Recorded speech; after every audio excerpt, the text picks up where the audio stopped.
Il est 10 h chez Tips et c'est l'heure de la pause chit-chat. Avec tout de suite la minute de l'expertise. Enfin, de l'expertise de l'expert.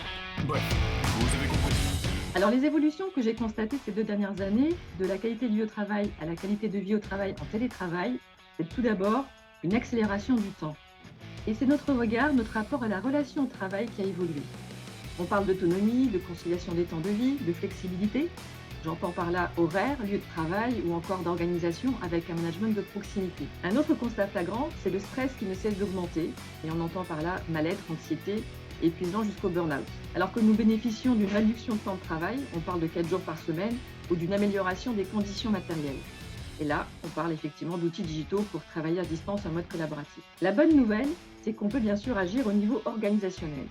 Et nous avons aussi tous les atouts personnels, à savoir 2 axes à expérimenter, le physique et le psychologique. Alors, le télétravail a permis l'autorisation de se former à distance, en changeant le cadre. On peut choisir bien sûr sa formation dont on a besoin, et on peut s'autoriser à une formation de soft skills, sans jugement ni la peur du regard de ses collègues, et encore moins d'être dérangé pendant cette formation, avec ce droit de regard sur notre CPF au niveau du plan de financement personnel.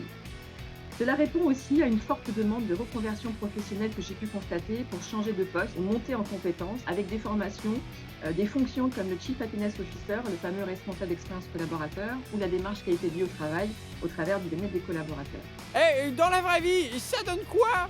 Les conseils les plus concrets pour les télétravailleurs pour maintenir une santé optimale, ce serait tout d'abord, faisons des pauses zen régulières. Le fait de se détendre est une vraie démarche vitale pour votre corps. Ça passe aussi par une approche psychologique, selon votre perception des choses finalement. Nous pouvons tous agir sur notre façon d'aborder les défis, les tensions et les enjeux avec un regard neuf, un regard ouvert et positif.